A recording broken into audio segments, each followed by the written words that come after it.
नमस्कार, आदाब, सत श्री अकाल, जय भीम, जोहार। मेरा नाम है नवीन कुमार। मेरे पीछे आप एक दरवाज़ा देख रहे होंगे जिसकी कुंडी अंदर से बंद है। इसका मतलब ये है कि अंदर से तो कुंडी खोल के कोई बाहर जा सकता है, लेकिन बाहर से कोई अंदर नहीं आ सकता है। बिल्कुल जो भारत की स्थिति है और खासकर अर्थव्यवस्था की स्थिति है, जो सामाजिक स्थिति है, वो इस बंद कमरे की तरह है कि यहाँ का पैसा बाहर जा सकता है, यहाँ का चैनो अमन बाहर जा सकता है, बाहर से अंदर कुछ नहीं आ सकता है। लेकिन ये हो कैसे रहा है? ये हो रहा है मीडिया की बदौलत, क्योंकि सरकार पर चेक एंड बैलेंस नहीं है। एनडीटीवी का वो चक्रव्यूह आप तक पहुंच चुका होगा जिसमें उसने ये फैलाने की कोशिश की कि इंदिरा गांधी ने भी कहा था कि सोना मत खरीदो, फेक है, फ्रॉड है। द हिंदू का जो पेज है वो कंप्लीटली फ्रॉड है। जिस तारीख का वो अखबार शेयर किया जा रहा है और ट्रोल आर्मी शेयर कर रही है, उस तारीख का जो वास्तविक हिंदू अखबार है, उस दिन ये छपा था कि अरब देशों और इजराइल के बीच बहुत भयानक जंग हो रही है, आसमान में भी और ज़मीन में भी। लेकिन ये सब इसलिए कि सोना खरीदने से मना कर दिया है मोदी जी ने। तो जब सोने की बात हुई है तो स्वर्णिम पत्रकारिता की भी बात होनी चाहिए। गोल्डन जर्नलिज्म जो एनडीटीवी तो कर ही रहा है और टीवी 18 भी कर रहा है। उसकी एक बहुत महान पत्रकार है रूबिका लियाकत, उन्होंने बाकायदा एक इंटरव्यू किया मनोहर ज्वेलर्स के मालिक सुधीर सिंघल से।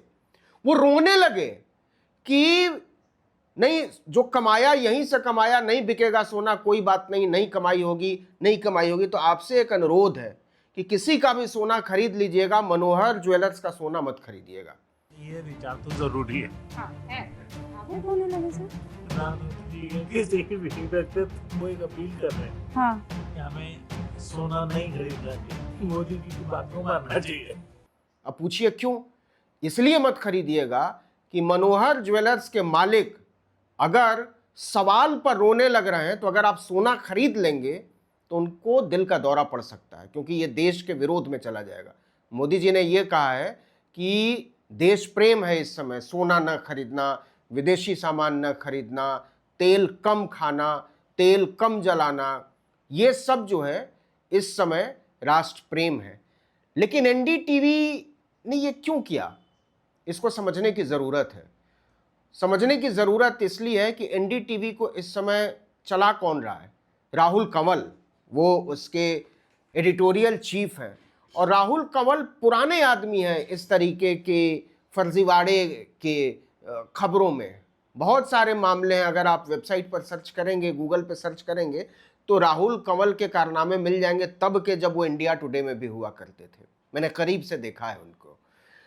लेकिन जो ये कहना कि एक पूरे अखबार की क्रेडिबिलिटी को चौपट करके आप जो नया नैरेटिव चलाने की कोशिश कर रहे हैं, सिर्फ इसलिए कि प्रधानमंत्री को ठीक साबित करना है। लेकिन यहां एक कंट्राडिक्शन है। नरेंद्र मोदी को, अब सोचिए कि ये कितने मूर्ख और जाहिल हैं।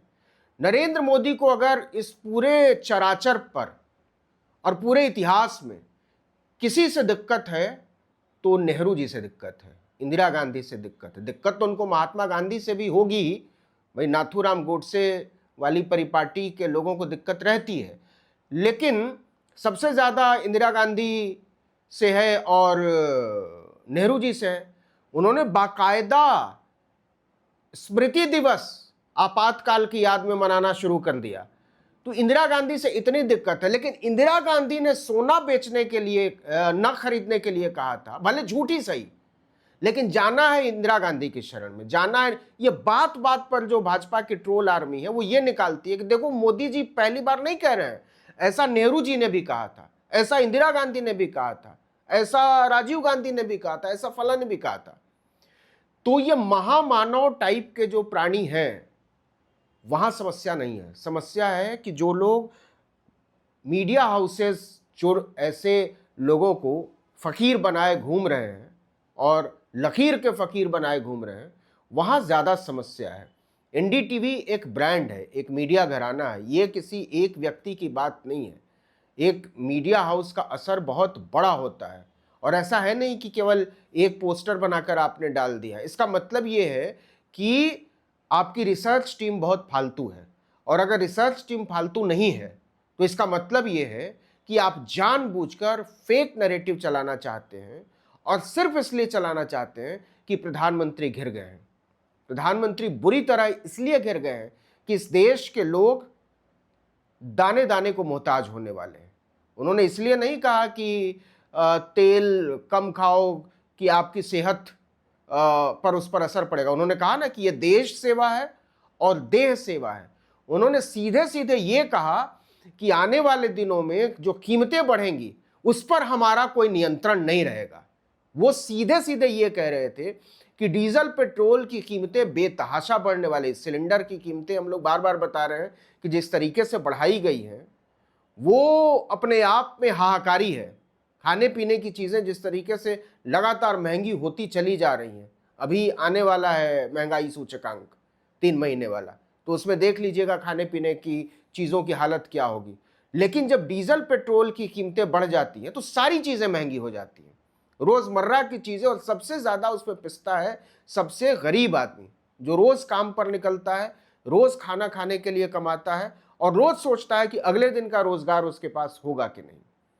ऐसे में इस तरीके का नैरेटिव चलाया जाना कि एक ज्वेलर बैठ के रो रहा है टीवी चैनल पर कि हमारा सोना नहीं, और वो अरबों में खेलने वाले लोग हैं, ऐसा नहीं है कि वो गरीब लोग हैं। अगर वाकई देश सेवा मनोहर ज्वेलर्स को करनी है तो उसको बंद कर देना चाहिए अपना शोरूम। तो जाहिर सी बात है कि वो लोग अपना शोरूम नहीं बंद करेंगे। ये कंप्लीट फर्जीवाड़ा है। टीवी 18 की एंकर फर्जीवाड़ा फैला रही है कि देश के ज्वेलर्स मोदी जी के साथ हैं। तो फिर जो सर्राफा बाजार के लोग नारे लगा रहे हैं वो लोग कौन है? वो ज्वेलर्स नहीं है। तो वहां भी अरबपति है, जो छोटे सर्राफा बाजार वाले हैं, वो ये कह रहे हैं कि हमारी रोजी रोटी मारी जाएगी, क्योंकि उनकी वैसी कमाई नहीं है जो मनोहर ज्वेलर्स के मालिकान की, सिंघल साहब की होती होगी। जाहिर सी बात है। कहने का मतलब ये है कि हम लोग जिस दौर में जी रहे हैं और जिस माहौल से गुजर रहे हैं वो भयावह है। यहां सही को गलत और गलत को सही साबित करने के लिए हजारों करोड़ का मीडिया एम्पायर खड़ा है, लेकिन इसी में हम लोग छोटी ताकत के साथ ये बताने की कोशिश करते रहेंगे कि सही क्या है और गलत क्या है। लेकिन फिलहाल एनडीटीवी ने जो किया है वो निहायत शर्मनाक है, फूहड़ है, इस देश की डेमोक्रेसी के लिए खतरनाक है। उसके संपादक को माफ़ी मांगनी चाहिए, और अगर कह देंगे मालिक को माफ़ी मांगनी चाहिए तो शायद बहुत अजीब आपको लगेगा। एनडीटीवी के मालिक अडानी हैं, नरेंद्र मोदी के मित्र। तो ये केवल इत्तेफाक नहीं है कि एनडीटीवी फेक नैरेटिव चला रहा है। सच बात यह है कि मोदी अडानी के लिए काम करते हैं, अडानी मोदी के लिए काम करते हैं, और दोनों एक दूसरे के साथ मिलकर इस देश के लोकतंत्र के खिलाफ काम करते हुए नजर आते हैं। और अगर ये गलत बात है, अगर ये सच नहीं है, तो एनडीटीवी को माफ़ी मांगनी ही चाहिए। तो देखिए, आने वाले दिनों में इस तरीके के बहुत फेक नैरेटिव्स चलाने की कोशिशें होंगी। अपनी मीडिया को ज़रा ध्यान से देखिए, उसको रोज़ तौलिए, परखिए, अपने अखबार को भी, अपने टीवी चैनलों को भी। हमने अपनी एक रिपोर्ट में बताया था कि टेलीविज़न पत्रकारिता का अंत हो चुका है। लोग मोबाइल पर देख रहे हैं खबरों को। 78%, 68% लोग मोबाइल पर खबरों को देखते हैं। केवल 32% लोग जो हैं वो टेलीविज़न देखते हैं। तो आने वाले दिनों में ये स्पेस और श्रिंक होगा, और इसकी वजह यह है कि विश्वसनीयता संकट में है टेलीविज़न की, और इस विश्वसनीयता को बचाने के लिए टीवी चैनल के संपादक और मालिक कुछ कर भी नहीं रहे हैं। उनको लगता है कि कुछ और दांव पर लगा दिया जाए मालिक की चरण वंदना में। इस वीडियो में इतना ही, लेकिन अगर आपने आर्टिकल 19 इंडिया को अब तक सब्सक्राइब नहीं किया है तो फौरन कीजिए, बेल आइकॉन दबाइए, घंटी जैसी आकृति, लाइक कीजिए और कमेंट करके बताइए हमारा वीडियो आपको कैसा लगा। हमारा ट्विटर हैंडल है article19_India और मेरा ट्विटर हैंडल है नवीन जर्नलिस्ट। नमस्कार।